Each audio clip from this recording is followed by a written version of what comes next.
Hello guys and welcome to another video. My name's Mark, I'm an entrepreneur and property investor, and in today's video we're talking about my flat that I've just offered on and had accepted, and we're currently going through conveyancing and how the estate agent has lied to us. So a bit of a dramatic title, estate agent has lied to us, but what this story really does highlight is the importance of going through those conveyancing documents and looking at any discrepancies from what you might have been told to what's actually going through. So I'm going to go through the actual details with you. I've got a screenshot of the documents, of the conveyancing things, which I've just sent to Nick. I don't think he even knows that I've sent it to him yet, but I will get him to put it on the screen. Not quite yet, Nick, because I need to reveal what it is first. And before we go through this, and if you appreciate this level of transparency, please give this video a massive like. It helps me out with the algorithm. And if you haven't already subscribed, why not consider subscribing? Remember, we don't sell any courses or anything else on this channel. We're literally here to try and provide you with as much information and be as transparent as we possibly can. So let's go on to how the estate agents lied to me.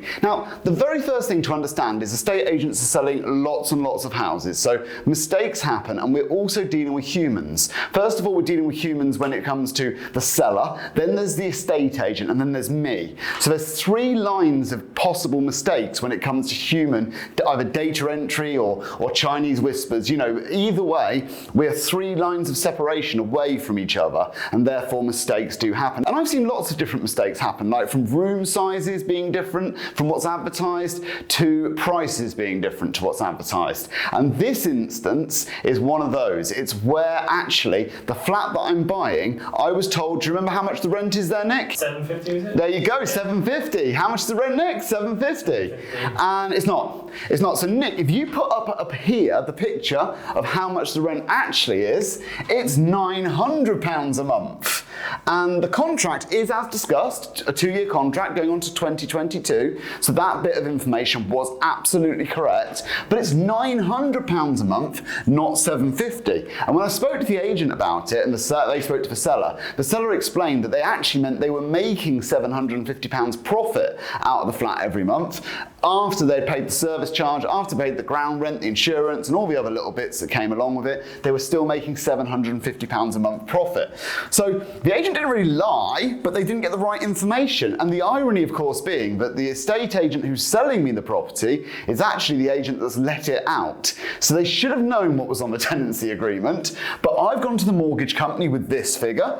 I've still managed to get a mortgage based on this. I've done all my figures based on this figure, and we said that it was going to be about 11.5%, but now we need to do it on this new figure. So I think what we'll do in this video is we'll redo the figures quickly and work out what the actual return on investment is going to be, because it's going to be much better than we thought it was going to be. So sometimes mistakes happen and it falls in your favor. Not very often, because normally people are trying to cover things up, but on occasion it goes in your favor. So today we're going to find out how this affects this deal. But again, kudos to my wife for looking through the documents, going through everything. I don't know if I've told everybody on this channel, but my wife does everything to do with our property business. It's essentially all in her name. She runs everything. Whilst I do have some involvement and help, it very much is her that goes through all the details, makes sure it's all correct, does all the mortgage applications, does all the solicitors. So yeah, it's very much her, and she was the one that found this discrepancy and then clarified it. So let's look at the figures. So here we go, and the figures are now here, and I want to go through that quickly because on the last video I think I got some of the figures wrong, and someone correctly pointed out that I got the ROI wrong. So I do apologise about that. Again, humans, mistakes happen, but in this what I have done is got it all correct. So the purchase price, that's stayed the same, 160,000. Stamp duty is going to be 4,750,000.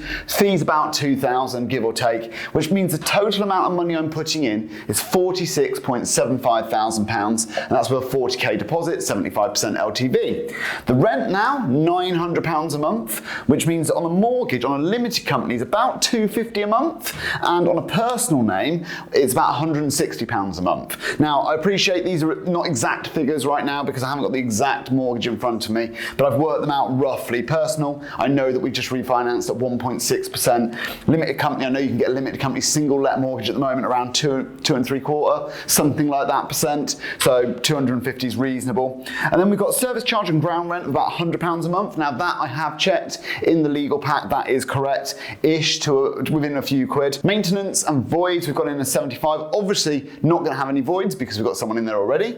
We've got the management fee at £90 a month, insurance at £15 a month, and that gives us a total cost of £530 a month, which means that we're making £370 a month profit, which means it's a 9.49% ROI in a limited company. Now, if it's in personal name, it's 11.8% ROI.